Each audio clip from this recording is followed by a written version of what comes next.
right, here we are at the end of this course, and we have listened to lots and lots of music, and much of it, hopefully, was familiar to you, but I also hope that you encountered some new music that you hadn't seen before. In this segment, we're going to take a look at how that music has influenced popular culture today. So as I said, you probably heard some of that music. You have no doubt heard lots of music from this type of music in commercials. It's used a lot. In fact, one of the suggested assignments I have given you is about looking at commercials and seeing whether they use popular music or classical music, because almost all commercials have music, and seeing why they chose those particular types. Now, we could spend another entire course on art music and how it's used in popular music, but let's just talk about a few examples sort of over the last 100 years.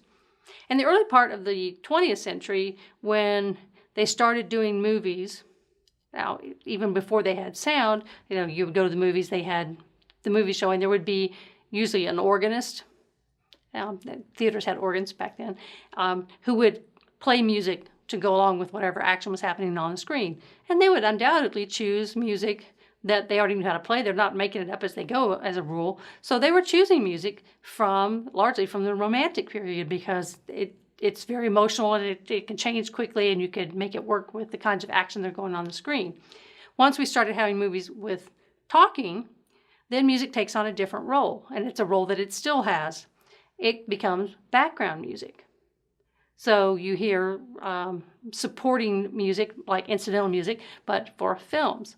But we also saw that they would take a theme, a melody from some famous instrumental work from the Romantic period in particular, and they would put words to it and make it the theme song for a movie. So that was also a way that music that was intended as art music sort of made its way into the popular canon. Jumping forward to the 1970s, and the Star Wars movies, the music from that's great, right? We all love the Star Wars themes. They're composed by John Williams, but if you go back and you listen to The Planets, which is a program piece by Gustav Holst, where each planet has its own music, you will hear things that sound very, very much like Star Wars. John Williams was influenced by that sound, and it makes perfect sense. We're talking about the planets, and Star Wars all takes out in space. It's a great connection. So you can see that as you listen to music from the planets, you can hear bits of things that sound familiar because you've heard them in Star Wars. Now, I'm not going to have you click links and links and links on that, because I have a lot of links for you to explore, but I'll just give you that as part of the course materials, a whole list of things that you can go look at to see how these different things play out. Another piece from the Romantic period that's used a lot is a vocal work called O Fortuna, which comes from Karl Orff's, I think it's a cantata, it's a big vocal work, called Carmina Burana. And you hear this piece all the time, especially if they're doing an action kind of movie and they're doing the trailers, but they haven't actually got the music for the movie yet, which happens a lot. The trailers come out before the movies have actually been finished and edited. Excuse me. So they'll just use some other music. And this O Fortuna you will hear a lot. Dum, dum, dum, dum. There was a great commercial a few years ago. I think it's a beer commercial where there are these hordes of men dressed like in ancient battle gear who are running towards each other, and they're singing about this really great big beer. But the tune that they're using is O Fortuna. So they've taken that very popular melody and put new words to it, made a really kind of clever commercial out of that. And I'll try to find a link to that too, in case you haven't seen that. Also in the 70s, there was a group called Emerson, Lake and Palmer, and those of you who are old enough to remember them will know what I'm talking about.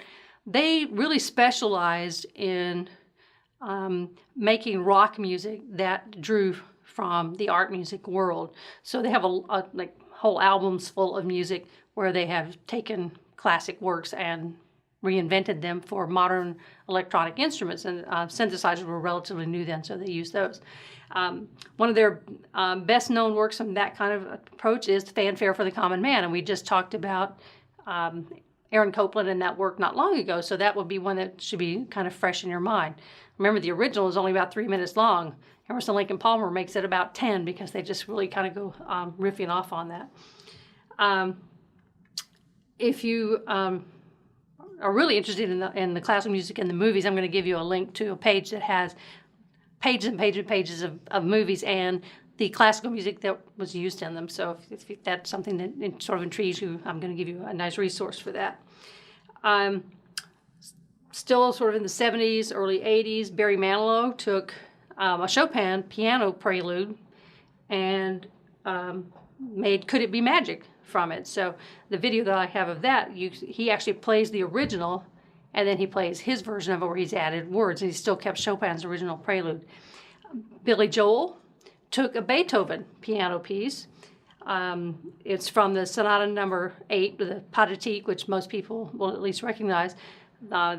People probably know the first movement better, but the second movement is what he chose to take the slow movement.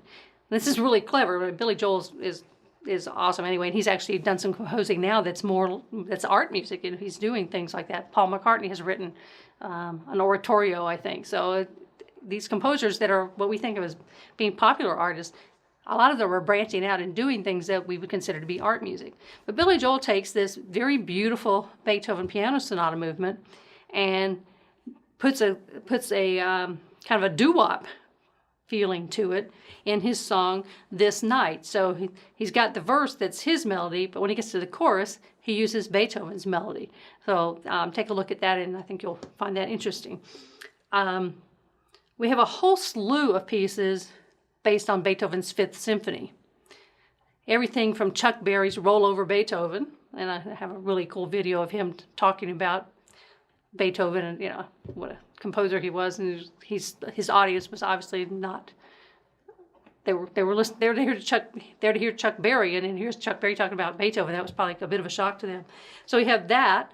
Then a little bit later, we have the Electric Light Orchestra, which takes Roll Over Beethoven and makes it even more like the original Beethoven and kind of mixes those together.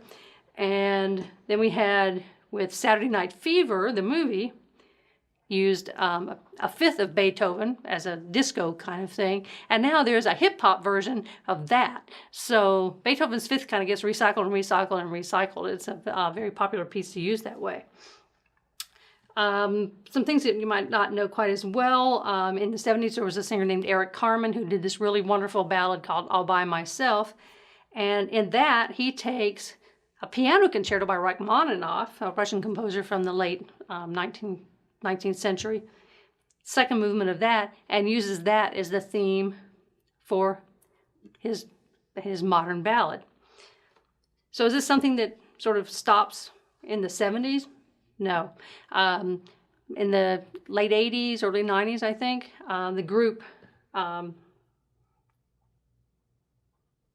Chumbawamba, yeah, I'll get it right here, did a piece called Tub Thumping, and at the very end of that, they have a trumpet player playing the trumpet voluntary, which you will know from weddings because it gets played a lot for that. Da, da, da, da, da, da, da. And it's just sort of stuck in at the end of that piece. So it's been, rocking along, and all of a sudden we have this piece from the Baroque period thrown into this piece from the late 20th century. Hip-hop artists.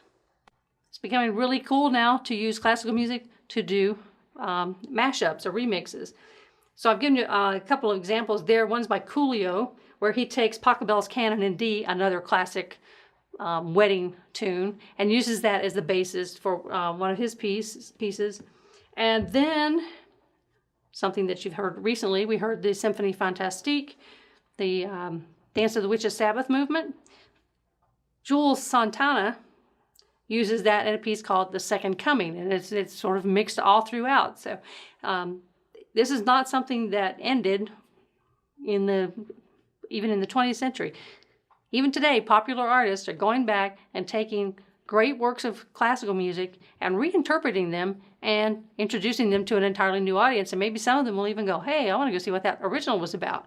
So I said I will give you a list of links to interesting pieces like that you can take a look at and just see how this music that we've been talking about all this time, that's been going on for hundreds of years, how it's influenced lots of music in the past 100 years.